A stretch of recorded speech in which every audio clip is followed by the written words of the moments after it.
Hello, I'm Erica Sargent. Here are stories making news at this hour. Chicago is under a winter weather advisory. Here is meteorologist Mary Kay Kleiss with details on how much snow you can expect.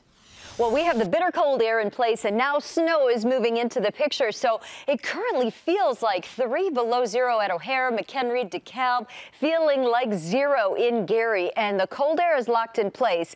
And then as we go through time here, we are going to see the rush hour, just conditions deteriorating here. Clouds already moved in, and now look at how the snow is moving in. These brighter white bands indicate where we have banding going on or more intense snow bands, and those could create some heavier snowfall amounts. So we do have a winter weather advisory that's up until midnight now from Milwaukee around the rim of the lake through Chicago over to Kalamazoo, because this whole system is going to be moving through between now and midnight.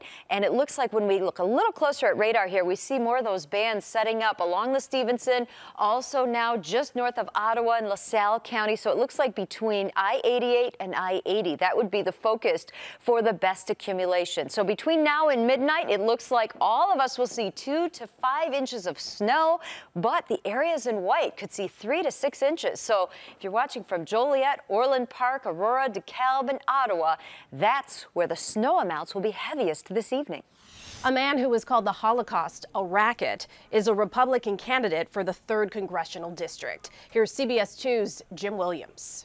Hello everyone, it's Jim Williams here in suburban Lyons. I am at the address we have for Arthur Jones. He is running unopposed in the GOP primary here in the 3rd Congressional District. He wants to represent this district in Congress.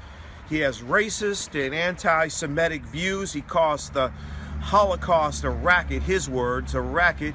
He has been denounced by the Illinois Republican Party and Governor Rauner. We have knocked on his door. We think somebody's inside, but so far, no answer. In sports, injured Blackhawks goalie Corey Crawford continues to make progress. Here is Megan Malachy with that story. I'm at MB Ice Arena with the Blackhawks. The big news of the day, goalie Corey Crawford worked out for a 3rd straight day on the ice. He was with their goalie coach Jimmy Wade, a lot of instruction, and even took a few shots. Joel Quenneville said that they will know more about Crawford's status when he actually practices with the team. That could be in days or possibly even later this week. Quenneville then said once he practices with the team, it's not going to be soon after that he actually plays in a game. So maybe we'll see Crawford in a game in a week out or so. As far as the team, they've got a home and home with Calgary. They, of course, let 2 leads slip away Saturday night, so we'll see how they regroup tomorrow night against the Flames at home. Boy, only 30 games left, 5 points out of that 2nd wild card spot. Time is ticking for the Blackhawks. And finally, Sue the T-Rex is on the move at the Field Museum.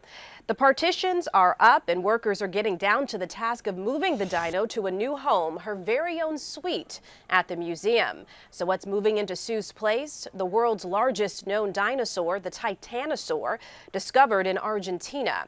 At 122 feet long and 70 tons, she's 3 times as long as Sue and stands 2 stories tall.